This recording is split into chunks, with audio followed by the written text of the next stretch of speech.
ज्योतिष शास्त्र के अनुसार हमारे हिंदू धर्म में चंद्र ग्रहण और सूर्य ग्रहण दोनों को ही अशुभ माना जाता है। ग्रहण के समय कोई भी मांगलिक और शुभ कार्यों को नहीं किया जाता। हाल ही में साल का आखिरी चंद्र ग्रहण लगा था।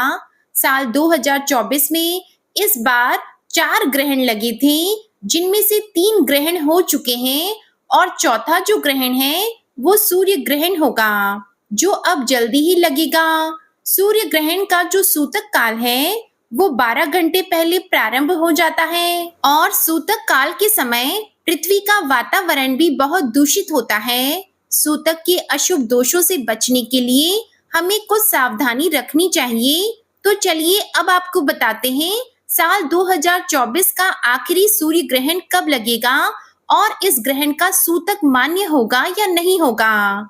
दुनिया की किन जगहों पर यह ग्रहण दिखाई देगा और साल का आखिरी सूर्य ग्रहण इस बार शारदीय नवरात्रि से ठीक पहले पितृपक्ष की अमावस्या के दिन लगने जा रहा है, जो कि 2 अक्टूबर दिन बुधवार को लगेगा। और भारत के समय के अनुसार यह सूर्य ग्रहण 2 अक्टूबर को रात 9:45 से शुरू होगा और सूर्य ग्रहण की समाप्ति होगी 3 अक्टूबर को सुबह 3:17 पर। चंद्र ग्रहण का सूतक काल ग्रहण से 9 घंटे पहले प्रारंभ होता है और सूर्य ग्रहण का सूतक काल ग्रहण लगने से ठीक 12 घंटे पहले शुरू हो जाता है। सूतक काल ग्रहण खत्म होने तक रहता है और ये सूतक काल केवल उन्हीं जगह पर मान्य होता है जहां पर ग्रहण दिखाई देता है। इस सूतक काल में पूजा पाठ नहीं होती, मूर्तियों को नहीं छुआ जाता, घर में भोजन नहीं बनता, पूजा स्थान को ढक दिया जाता है। ग्रहण के समय घर के मंदिर या पूजा स्थान के पर्दे को भी ढकना उचित होता है ताकि उसकी पवित्रता बनी रहे। खाना पीना नहीं किया जाता। ग्रहण के दौरान बच्चे और बुजुर्गों को छोड़कर बाकी सबको भोजन या पानी ग्रहण करने का परहेज करना चाहिए। धार्मिक मान्यताओं के अनुसार तुलसी के पत्तों का प्रयोग खाने और पीने की चीजों पर किया जाता है ताकि वे दूषित ना हो। तुलसी के पत्ते बहुत ही पवित्र होते हैं। अगर आपने सूतक से पहले खाना बनाया है तो उसमें तुलसी पत्ते मिला दीजिए, क्योंकि सूतक से लेकर ग्रहण तक इसका इस पर असर होता है। गंगा जल का छिड़काव कर लीजिए। ग्रहण समाप्त हो जाए तो पूरे घर में गंगा जल छिड़किए।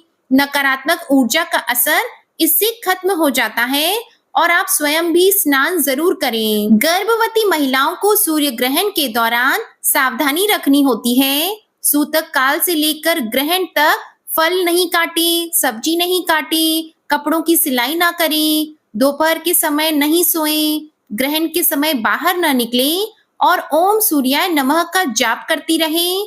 भगवत गीता का जाप, रामायण का पाठ करना चाहिए और ये भी ध्यान रखना है कि आप मंदिर की पूजा न करें, साथ ही मूर्तियों को भी ना छुएं, इससे वे अपवित्र हो जाती हैं। धार्मिक मान्यताओं के अनुसार यह उनके स्वास्थ्य पर बुरा प्रभाव भी डाल सकती है। 2 अक्टूबर को लगने वाला जो सूर्य ग्रहण है वह वलयाकार सूर्य ग्रहण होगा, जो कि रिंग ऑफ फायर के रूप में आसमान में दिखाई देगा।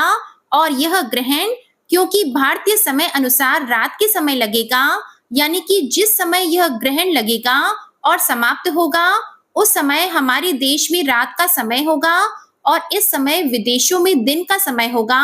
तो जहां पर दिन के समय में सूर्य ग्रहण दिखाई देगा वो वहीं पर यह ग्रहण मान्य होता है। हमारे देश में क्योंकि रात के समय लगेगा, इसलिए हमारे देश भारत में इस ग्रहण का कोई भी असर नहीं होगा। ग्रहण की समाप्ति के बाद सभी को स्नान करना चाहिए। उसके बाद पूजा करें, सूर्य देवता को जल चढ़ाएं और अपने सामर्थ्य के अनुसार गरीबों को, निर्धन व्यक्तियों को कुछ दान दक्षिणा जरूर दें। यह सूर्य ग्रहण भारत में नजर नहीं आएगा।